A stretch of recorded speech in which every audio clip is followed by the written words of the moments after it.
Eu vou conversar agora aqui no Ronda Geral com Jones Albuquerque. Jones Albuquerque é um cientista do Instituto para a Redução de Riscos e Desastres de Pernambuco. Esse instituto funciona dentro da Universidade Federal Rural e tem parceria com a Universidade Federal também de Pernambuco. E esse instituto faz uma pesquisa sobre o contágio e as medidas para evitar o contágio. Isso foi feito também na época de epidemias aqui e agora um trabalho intenso por conta do novo coronavírus. Essas informações desse instituto servem inclusive como base para as ações do governo e das prefeituras. Jones, boa tarde. Boa tarde, João. Tudo bem? Tudo jóia, satisfação sempre conversar com você, viu? E olha, naquela conversa que a gente teve aqui no Ronda, da semana passada, você lembra do desafio que você fez para os telespectadores do Ronda? Gente, vamos sair de forma segura, vamos programar um bambolê, né? À distância, ou então 2 cabos de vassoura, para que se for sair na rua, que saia com segurança. A gente recebeu um vídeo de uma telespectadora logo após o fim do programa. Vamos soltar aí. Boa tarde, eu sou Maria José, do bairro do Engenho do Meio. A pedido do cientista, eu gravei esse vídeo para mostrar que já estou preparada para sair na rua com meu bambolê para evitar o coronavírus. Eita, dona Maria José! Bambolê bonito, né, Petrúcio? Só precisa o bambolê ser maior. E Jones? Ainda maior. Excelente.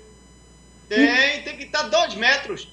Porque aí com ela está perfeita. Ela precisa só que o bambolê tenha um cabo de vassoura ali, ó. Ela está perfeita. Excelente. Muito bem, dona Maria José, agradecer a colaboração dela. Jones, terminou. Obrigado. O decreto. Vamos agradecer, né? Ô Jones, terminou o decreto, né, da quarentena, as medidas mais rígidas, começa um novo decreto e a gente está hoje na expectativa do anúncio da volta gradual de algumas atividades que foram interrompidas, né? A gente não sabe ainda exatamente, temos que esperar as informações oficiais do que é que vai vir totalmente, completamente. A ansiedade é muito grande das pessoas, mas temos que esperar o anúncio oficial. Mas eu quero que você me diga, por favor, dessa medida de quarentena que a gente passou de 15 dias, o que é que você pôde observar dela e como é que está o dia hoje pelo seu mapa aí? Tá a questão do isolamento. O que a gente observou é que a quarentena realmente teve efeito aqui pra gente e foi sabiamente definida pelos secretários de saúde do governo, sim, sempre.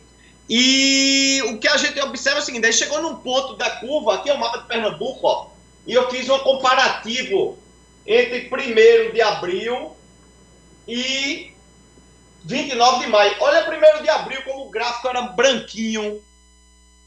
E agora, no fim de maio, olha como ele vai ficando vermelho escuro. Isso é a infecção entrando no estado. As partes vermelhas geram zonas de recontaminação. Isso é normal nas epidemias e pandemias. O governador de Pernambuco... precisa ficar separado, certo, porque senão isso pega a gente. Ô Jones, o governador de Pernambuco, Paulo Câmara, ontem anunciou na rede social dele uma estabilidade da curva, né? O que seria uma estabilidade da curva. O que é que define isso? O que é que pode garantir que de fato essa curva está diminuindo? Eu estou perguntando isso com base no que disse o governador, porque você conseguia também ver aí o número de leitos disponíveis. Eu acredito que isso está relacionado, até leito de UTI em alguns municípios. Exatamente, Jovem, porque esse índice, a estabilização que o governador menciona, é que os números de ocupação das UTIs na região metropolitana estabilizaram. Não quer dizer que ficou vazio, não. Quer dizer que parou de crescer, é isso que ele está dizendo. E o que a gente observou também, outros números, os óbitos estabilizaram. O que a gente observa, entretanto, em Covid, é que os números de Covid, normalmente, eles obedecem um cenário, deixa eu lhe mostrar aqui, um cenário de oscilação muito alta. Deixa eu pegar, agora chegou aqui minha internet, desculpe. Um cenário de oscilação altíssimo. Então, o que significa? Significa que a gente, quando pensa que está numa área de conforto, ela é uma área de baixa só. Aí o que a gente precisa agora é esperar para ver se isso continua. Se continuar, quer dizer que a gente tem que se manter como a gente vinha antes. Se a gente volta ao estágio de ficar todo mundo junto de novo e comprar todo mundo de novo, a curva volta para cima. E mesmo as UTIs que o secretário André Longo colocou no ar, o secretário Jailson de Recife colocou no ar, mesmo elas, pode ser que não segure a quantidade de pessoas infectadas que virão dos municípios vizinhos. Muito bem. Das 5 cidades que tinham entrado no decreto da quarentena, certo? Recife, Olinda, Jaboatão, São Lourenço e Camaragibe, né? Quem é que terminou com o menor índice de isolamento? A gente teria começado Olinda com um bom índice de isolamento reconhecido, apesar de alguns bairros numa situação crítica. Até perguntei para você aqui uma vez se não teria como fazer decreto de quarentena, essas fiscalizações, não, mas assim, colocar o decreto por bairros, né? Mas Olinda começou bem. Como é que essas cidades começaram e terminaram, no modo geral? No modo geral, a gente fez uma análise aqui, que é a chamada curva de risco delas, para as 5, São Lourenço, Recife, Olinda, Camaragibe e Jaboatão. É notável a queda, isso aqui é a zona vermelha, é risco alto, verde, risco baixo. E aqui é quantidade de ataque da doença por cada 100 mil habitantes. O que a gente está observando é que todas elas tiveram quedas. Ó. São Lourenço, o melhor de comportamento. Os outros, quedas boas, mas não podem relaxar, não pode comemorar. E outra, se a gente volta a se juntar, isso volta a se ficar risco de novo e a gente vai se contaminar e vai ter mais óbitos de novo. Para você ter uma ideia, só para a gente concluir aqui minimamente o raciocínio, isso aqui é o mesmo gráfico da região da Espanha, lá na Catalunha, de uns parceiros meus. Olha, a gente está aqui hoje, ó. A gente tem que voltar para cá. Sabe quanto tempo tem daqui para cá? 53, 54 dias. Ô, Jones, a gente tem também anunciado isso em algumas cidades, antecipação de feriados. Antecipação de feriados, justamente casando com o fim do decreto de quarentena. Né? A gente teve uma cidade do Agreste, na semana passada que anunciamos, que colocou os 3 feriados, Corpus Christi, São João e São Pedro, tudo junto, nesse final de semana agora, para ajudar no índice de isolamento. Né? Isso tem gerado, inclusive, essa história de mudar feriado, uma onda de memes, que eu acho que você, se não conseguir assistir, vai conseguir pelo menos ouvir um áudio, que é muito curioso, porque as pessoas até estão um pouco confusas com essa história de mudança de data de feriado. Por favor, solta aí.